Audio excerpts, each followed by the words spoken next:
Yeah.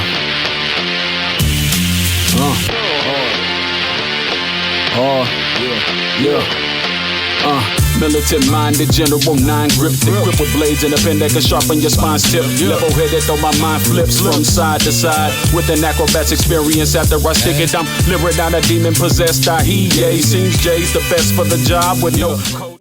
What's the word, y'all? It's KTR Podcast, On the Ropes Podcast. You are now live and direct with your boys, Cinko, Big Harv, and J-Bo himself for season two. Season two.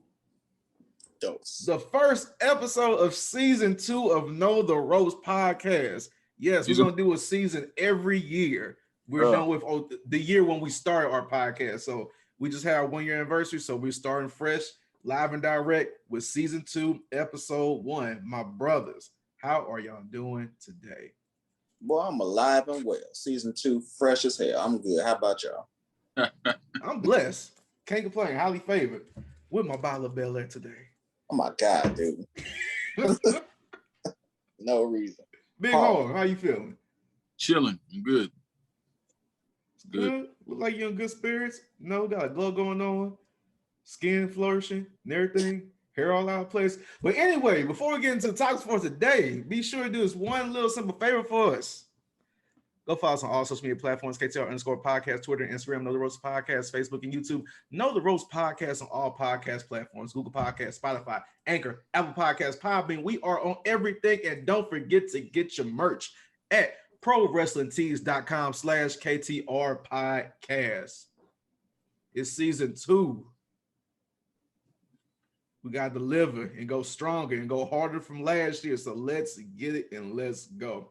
First off, first topic of the day, we're going to dive into this real quick. Unfortunately, we had some devastating news about one of our good friends, good brothers that we interviewed on our podcast in season 1 not too long ago. Lionel Green, aka Lio Rush, he announced his retirement from in-ring action. Recently, he had a shoulder injury he experienced from when he made his appearance in AEW that we found out. And he's been making some, he made a social media post, especially on Instagram, where you could read it fully, talking about his longevity, his future, his family, and everything, and about contemplating if he wanted to make this decision. He finally came out and said he's going to retire from wrestling. And like he also, I believe, said once his shoulder is healed, he'll complete his contract obligations that he has currently right now. Then once that's over, he is done with his in-ring action. It was hard to read that, hard to see it, especially with a brother, a guy that's so young, and the ceiling was just up there for him and everything. And a young man just accomplished so much in his wrestling career in such little time. He's finally hanging up the boots. What do y'all have to say about that? How do y'all feel about that? I'll start off. So first off, all due respect to Leo and his in-ring game. Me and him were around the same age. He's a father like myself, so him having an injury and him thinking about his family and wanting to be there for those crucial moments, I get it. I completely understand. It is shocking, mainly because even though he was let go from the WWE on 2 different occasions, he was still doing great things on the circuit. He came back and dominated in MLW. He had a contract with New Japan in the US. He just did a show for AEW, debuting for their Casino Battle Royal. He was doing so much right now, and he was actually going up and up and up. All of a sudden, it just abruptly stopped. It's kind of disheartening to see that somebody who was honestly making something out of his career just stopped. I would love to see more from him, but hey, I get it. You got to take care of yourself, especially when you have injury. Any injuries, it's going to make you think about your career. It's going to make you think about what's ahead of you. So I get it. I understand. I do wish, the best for him. I'm looking forward to the other matches he has for the rest of his obligation. Maybe those will be star-studded matches, but hey, all good luck and best wishes to my boy Leo. Big Harv. Yeah, I do hope, first and foremost, that when he does fulfill his obligations, he leaves it all in the ring, give us everything, you know what I'm saying, go out with a bang, all that. It's I think we all share the same sentiment that it is disappointing because he is young. He was on like a bounce back, like, you know, he had some missteps early in his career because he came out and he dominated what was it, ROH. He was one of the top young cats there, and then he was bidding for, came to WWE, had some missteps, fell down, and he was picking himself back up. And it looked like he was back on track to be back on top and to be better than he was when he was younger and on top. So it's hard. It's hard to hear. And you just hope for the best for him, really, because, you know, we don't know why. We don't know what conditions went into him making that decision. But you got to trust him. It's his life. You know, it's his career. I trust that he's making the best decision for him. But knowing that he had so many years ahead of him and knowing what he was able to accomplish in this short time, even after a fall off and still bouncing back, it's rough to actually have to hear and have to just accept, you know. Exactly, and I believe we could all agree that he did have one of the best, like great biggest like comebacks, like once being released from the WWE with everything he was doing and accomplishing, especially even outside of wrestling when he did that reality show with MTV as well. You know, caught everybody by surprise doing that, and you know, with his drops of music he had here and there, and also a music video. Like he's been buzzing and making noise ever since, you know, being released from World Wrestling Entertainment. And with that being said, like I have no doubts in what his future, what lies ahead of him. I'm pretty sure he could make. He's been doing a great job with keeping the buzz around him, doing this and that with any ideas or creative work he's been coming up with. So look forward to what he has in store for us in the future.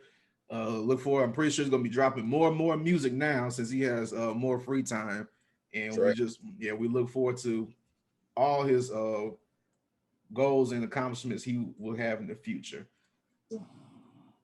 But with that being said, we're gonna move on to our next topic. Wrestling at the Chase is finally returning after 37 years in St. Louis, Missouri. Wrestling at the Chase has a lot of history. If you don't know, like Wrestling at the Chase, you could say that's definitely the stomping grounds for Ric Flair, Von Nares, all that good jazz and everything. Like, and the fact it's coming back with the NWA, with their pay-per-views coming, with their regular show and their all winners pay-per-view show, I can't wait to see it. And I'm kind of mad about it because I just moved my stuff out of the Central West End, so it would have been down the street for me. So, but that's another story. But how y'all feel about NWA coming to St. Louis? How you feel about Wrestling the Chase making its return?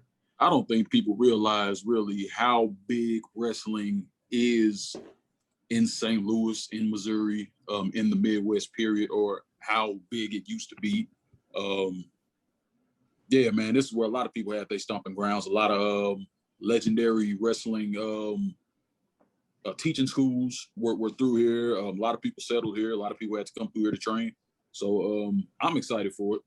We need more wrestling in St. Louis. We had a couple shows that were starting up before things hit the fan. You know, it hasn't really bounced back like it probably will because of all the history here, but I'm excited for it. I think it's going to be good for St. Louis to finally get some more wrestling back out here. There's a lot of wrestling here, and just adding NWA, you know, coming and having their shows here, that just adds more to what St. Louis can offer. I mean, we can go down the list of just how many St. Louis or around St. Louis shows that we have. You know, of course, South Broadway, you know, was one of the initial ones. You have Dynamo Pro, and Kevin Lee Davidson got his wrestling show going on. WrestleMax, yeah. Yeah, WrestleMax. You got Glory Pro. You got WA. I mean, we got so much wrestling going on here in St. Louis. It just continues the legacy that St. Louis is honestly one of, if not the main city, that you're going to see a whole lot of historic wrestling in. And so, yeah, NWA, that just adds more to St. Louis wrestling resume. You know, they're just going to keep building up. So So with that being said, because Mick James they said looking forward to producing like an all women's pay per view, correct? Yep. Yeah. So probably possibly any features that she might have for that. What independent women wrestlers that might be on that show, because we know it's not going to be any WWE wrestlers going to be in there, obviously because of contract reasons. But with that, we think they have a special in store for us for this show. So Mickey James, I actually believe her statement that she got some favors to pull.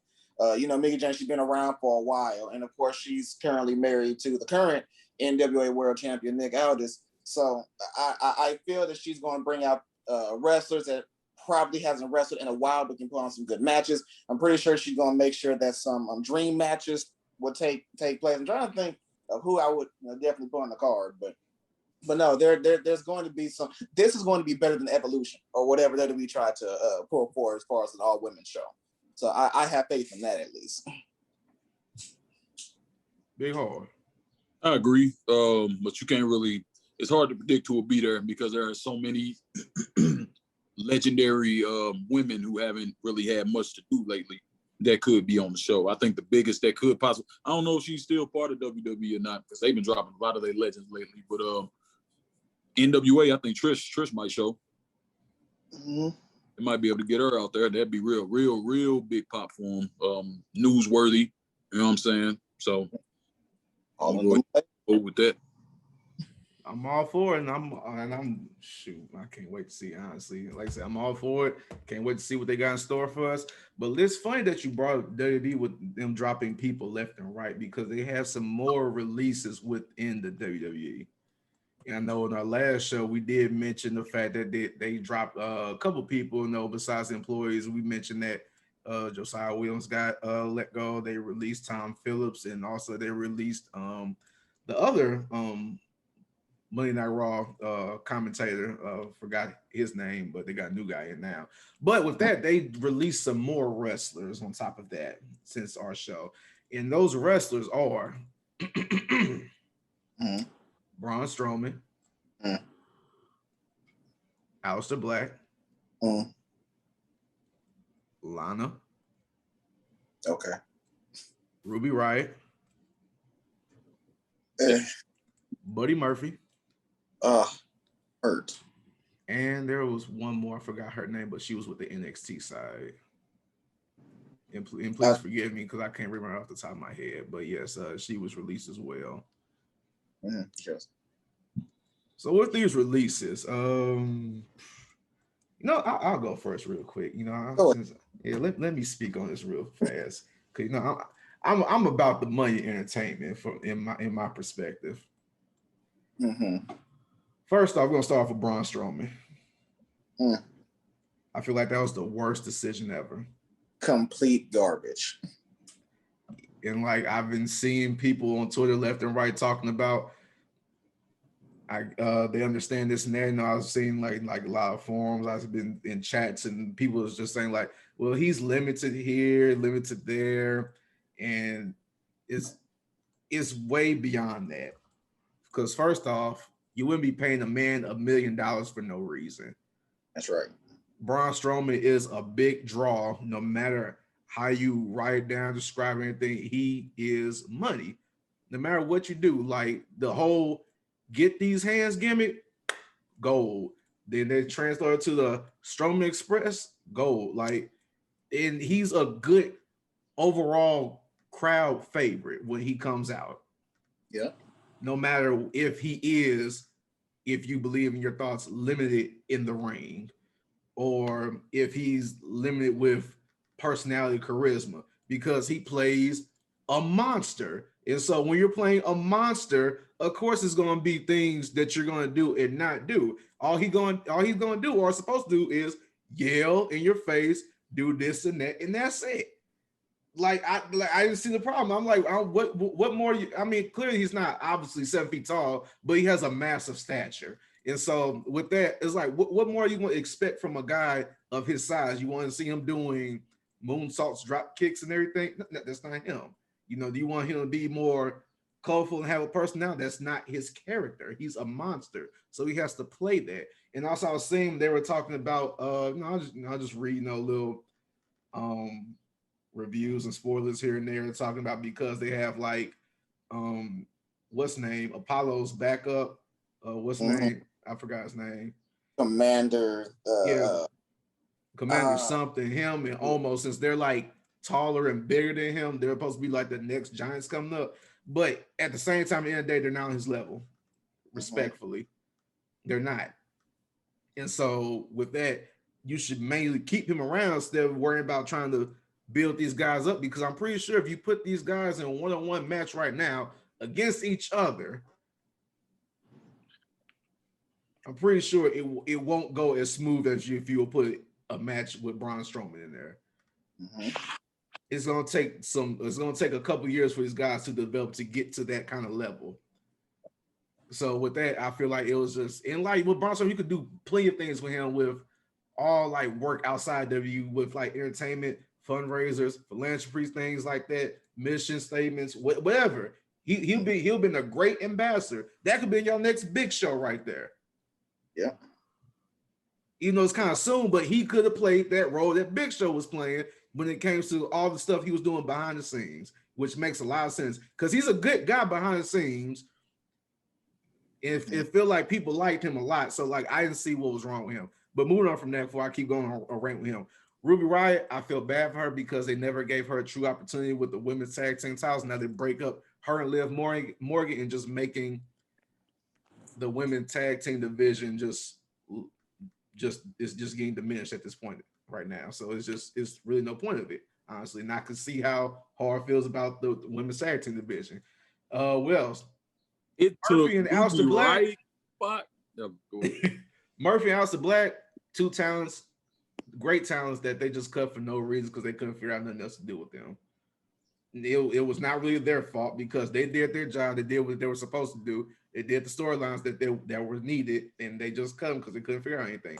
Lana, even though Lana's in-ring skills were averages at best, they still need somebody like her outside from the wrestling town. They just need that was the entertainment part.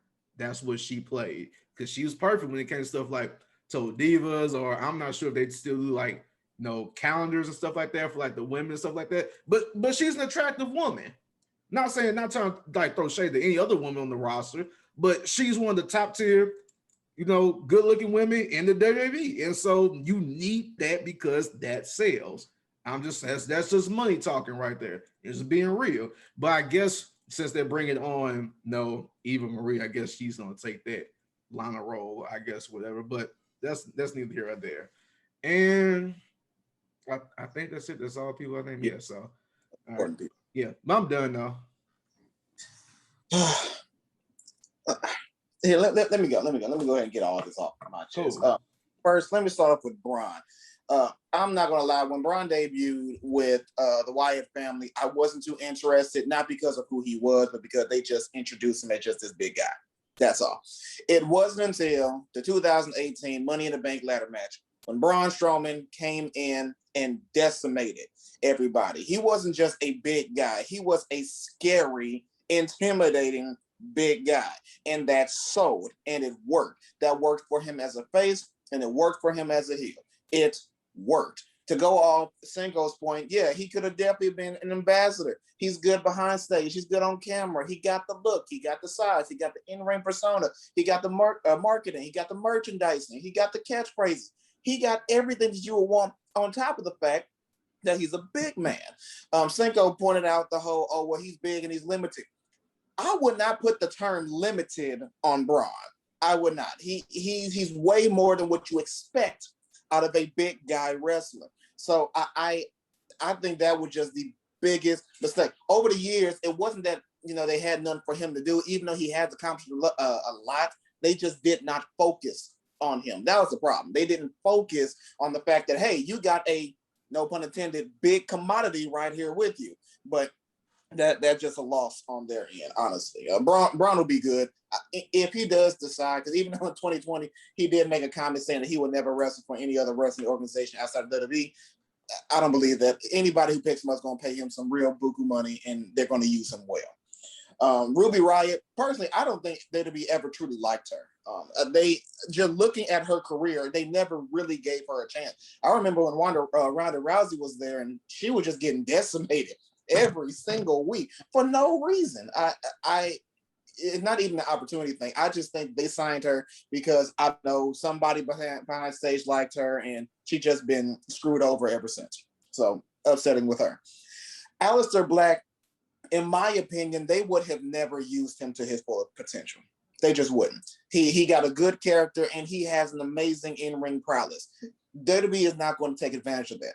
Bray Wyatt is different. He's more or less one of those wrestlers who kind of grew up in the business with that, type of gimmick. Aleister, he's already established his Tommy End. Okay, WWE would not have taken full advantage of that as they should have. Murphy, they could have done something well with him, but that was just another one of those drop the ball type of things.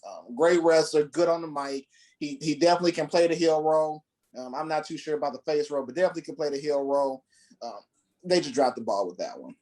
And then lastly with Lana, everyone knows that Lana was right at the peak of her interest when she was the ravishing Russian Lana. They can make it work. Okay, Lana could have worked. I would have took her out the ring completely. That's just me. Just keep her out of the ring. But as a valet or in some type of capacity as she was with Rusev in the early days, she would have drawn. She would have helped build another wrestler status, male or female, doesn't matter. So I'm not surprised, honestly, that she was cut, but they could have used her as well. So overall, they were screwed. Braun Strowman and Murphy, in my opinion, was the biggest upsets. Aleister, even though a lot of people think he's one of the biggest ones, they would have never used him right in the long run. Yeah. Lana, she had it coming. This woman's head. Sorry, it's not funny, but the way he said it, though, the build-up, like she's had years to improve in the ring. They were obviously they just couldn't. I don't know why they couldn't fathom not keeping her in a manager role, but they were adamant about this woman being in the ring. They gave her increased time on TV. I know she had all the trainers in the world trying to teach her.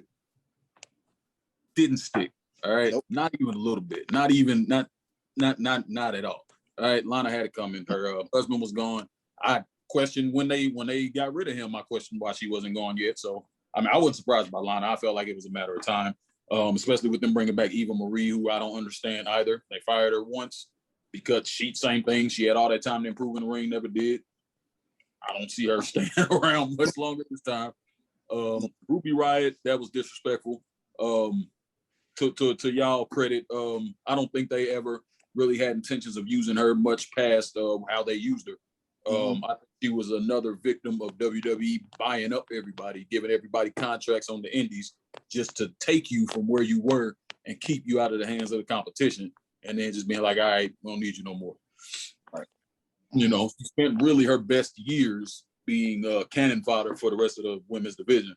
So now, even though she's still capable, she's older, she won't have as much time to build back on the indies as she would have had she just stayed and built herself there. So they did her dirty her whole career. Who else we have? Aleister, of course, disrespectful. They should have never bought. Same thing, should have never got him. Wasted him. He's excellent talent, and they just didn't know what to do with him. They had no business getting him. In my opinion, they really didn't do him well in NXT. He was pretty generic. He just was dope in the ring. Like his gimmick, they never really fleshed out his gimmick. He would come out like a damn vampire and then come out in a suit to cut a promo, like Lucifer or some shit. I don't know what they were going for, but it wasn't really cohesive. Buddy Murphy, I believe I predicted that happening at the end of the storyline he had with the Mysterios. That they weren't gonna have nothing else to do with him. He was just gonna fall back to the wayside. So, that's exactly what they didn't have nothing. Even though he's incredibly talented, and smaller guy. I don't understand. I don't know what they're doing. I don't know why they deciding on. I don't know how they're deciding on people. I'm guessing they cutting certain amount. Whoever makes so much, I don't know. Last Braun Strowman, idiots. Complete idiots. Now, the first idiots I'm talking about is the people of the internet wrestling community who think they're limited because y'all are used to folks who can fly and more big cats now that can fly. But he wasn't just a big cat. He's a massive. That guy he was a bodybuilder. All right, that's what he did. He wasn't in the ring until he got hired by WWE. All right, which wasn't that long ago. He went from being basically a walking, talking zombie to like he was a really good. He was a solid. We love to give praise to cats like Kevin Nash and Scott Hall. They were big guys compared to Braun Strowman. They weren't nothing. They were nothing. They wasn't ish. You know what I'm saying? They couldn't move. They wouldn't be able to hold a candle to this guy in the ring. Braun Strowman could move. He was throwing drop kicks big as he was. You know what I'm saying? Like he had a great arsenal. He surprised you with moves anytime he could. Dude was a natural once given the time. He was cool on the mic. Anything he had, he turned to gold. It's a bad decision. I don't know what they were thinking. But he gonna be all right. Yeah, he gonna be all right. Hot out of it. He gonna be straight. Yeah, I feel like they really dropped the ball on him because it feel like they didn't want to take the chance on him because he would always be right there. There, man. Like, he would be like the step underneath for being the face of the business, or just being at the world title picture, and they just like, nah, we good. Cause I feel like because the only reason why he won the Universal title is because Roman Reigns didn't show up during the pandemic. Another thing that hurt Braun throughout his career is that he lost a lot of stupid matches that he should not have lost. Right. It that hurt his career, especially when he wasn't even in a definite storyline, and he would and it wouldn't be like a count or anything. Like he would lose clean, clean loss. Exactly. And that probably led up to where he is now. So it makes sense. Yeah, especially with the triple threat matches, and like they made him look like the weakest in the match. Yeah. Yeah, when they had the triple threat match with him, Lashley, and McIntyre, I feel that was kind of disrespectful. I ain't gonna lie. They made him just look like the rag doll of the match, and he's the biggest man out the three. But yeah, that's another thing. But completely with different. That, unfortunately, they did. There's room going on, so there are more releases to come. Trying to make that money back up, baby. Yeah. Danny Mac need his money. Yeah, so with that, changes are coming, and also there's a possibility that we could have another WWE draft coming up after SummerSlam season. And so if that is true, what are a couple ideas or changes that you'll make to the blue and red brand?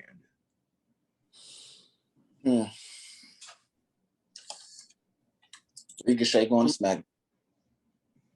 I already know that. More interested in who will be in the next round of people getting cut. They didn't say that yet. That's what I'm more interested in. I don't really care about the draft. Oh, you say who you think might be get cut next? Yeah. Who you think will be getting cut next? Dang, that's a hell of a question. Shinsuke Nakamura is going to be gone soon. I would say, but he's doing that storyline right now, and they introduce him with Rick Boogs and everything. So right? It doesn't matter because it doesn't matter. So yeah. Shoot, I think what's his name? Riker's gonna be next out. I can see that because he already had controversy behind him, and I mean they're kind of doing something with him and Elias, but I don't. If they let go Braun and Alistair, who actually had big nets weekly, I think Riker's probably gonna be the next one out. Let's see. Well, I think probably the rest of the Lucha House Party. Oh yeah. Yeah, they look like that they might do some of that just because. Probably have 205 live show. They probably gonna be next. Yeah, like him or somebody like the way stuff looking at right now, Keith Lee, unfortunately. Yeah. That's not even that big of a surprise, yeah. And I have no idea why. They brought him up proud and everything, and I have no idea what happened. But yeah. That looks like it's next, and I don't know, maybe a referee or something. I don't know, but yeah, just cause shoot, I don't know who they will cut. Round out the numbers, we're gonna get rid of a rep. Yeah, they just trying to figure out something. But with the draft part coming up, what's a change of suggestion that you will make for a show? with the roster. We know you said Ricochet to SmackDown. I mean, I guess But that'll there's be not many changes that I would suggest because they got enough right now that they can deal with on Raw and SmackDown. I gotta change. What's your change? I say move the New Day to SmackDown and give us the triple threat tag team match that we want to see. Give us the Usos versus the Street Profits versus the New Day. It ain't even gotta be a TLC match. It could just be a straightforward match. No, it do gotta be that match because everybody gotta be in the ring at the same time. I don't want to see no tag. This is a match that we want to see. That man, that it is. They need to make that move. Go ahead and move Kofi Kingston over and Xavier Woods over to SmackDown. Get that faction back together. I'll say do that. And let's see, what's another thing? I would take the Street Profits and I would move them to Raw. And then this is going to be a stretch, but right now there's not much they're doing with them. I would say let MVP help them out. Let MVP help them out, get a shine back on them, and go back for the tag team belts. You see him going heel? I don't know about heel, more like a tweener, mainly because the Street Profits don't have that much they can work with right now. But I can see adding more to their arsenal, just like a different play. That's gonna be real hard. I just can't see them as bad guys. It's gonna be something different. Yeah, it's true. Different. Big Harv, what you think?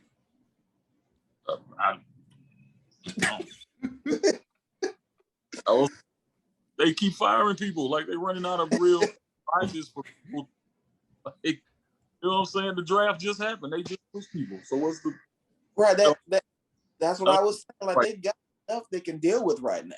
Right. Yeah, the draft wasn't that long ago, and then they're shrinking the roster by so many people, by so many actual like main roster people who would actually be beneficial in a draft. That it's like I don't, whatever. Just do your thing. True. Yeah, I guess you're right.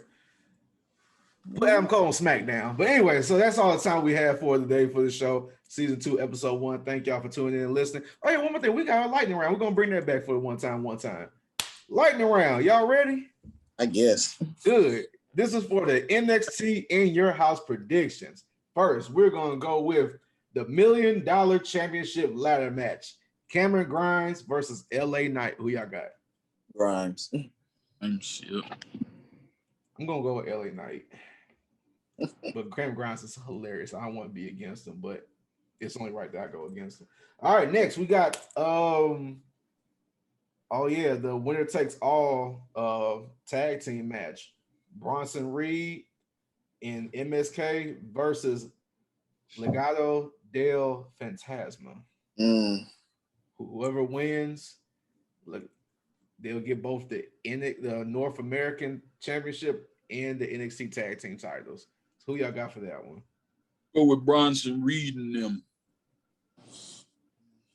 Yeah, I feel like that right makes sense because they just got the title, so I wouldn't see Bronson Reed losing it. No, actually, I don't know. This one's kind of. I don't know because this is a great way to have Bronson Reed lose the title to what's the old dude name?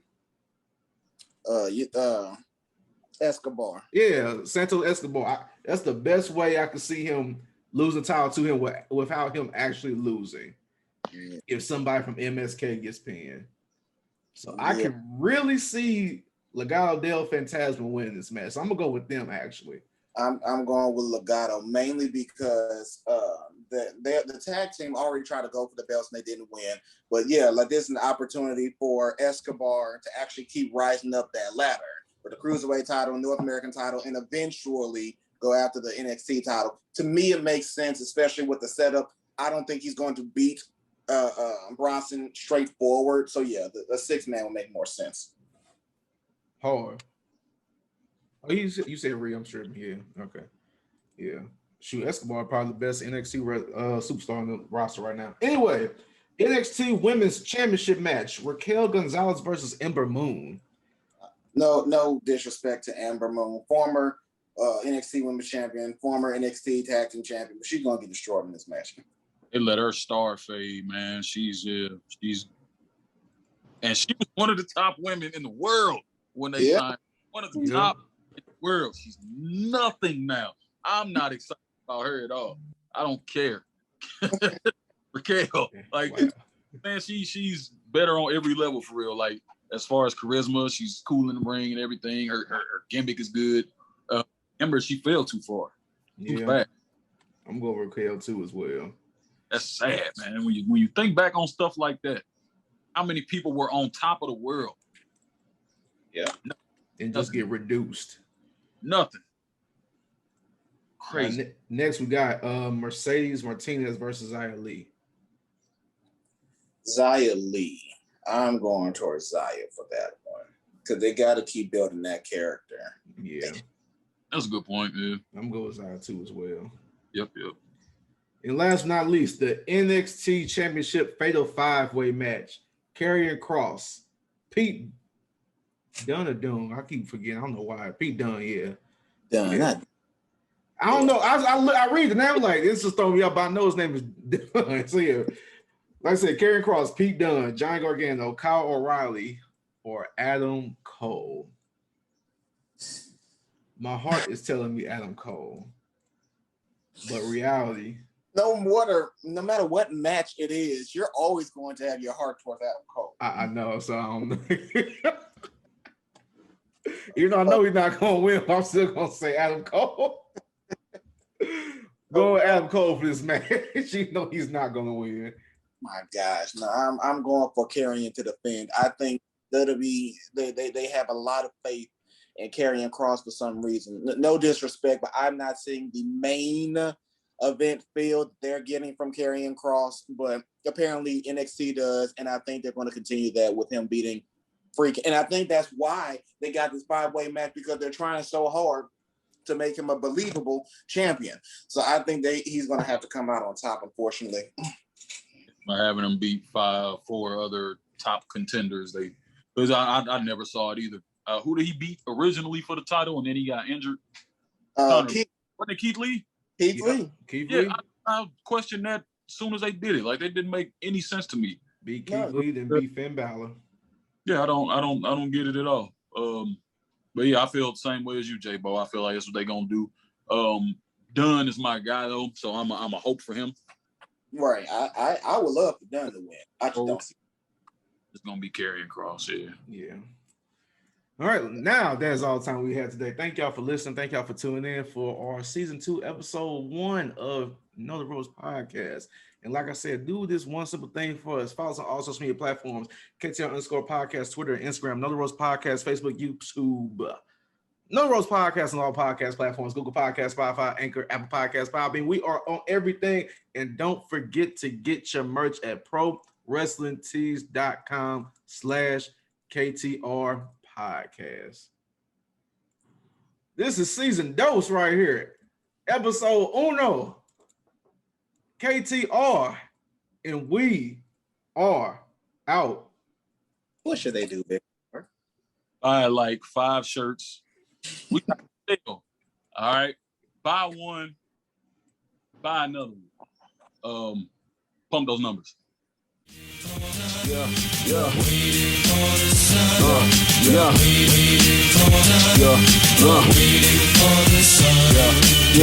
Numbers, letters, all symbols of man-made devices that could cripple us all. Improve we can't panicking when storm hits and knocks out the power grid. Are you fully prepared to live off the grid? How you think?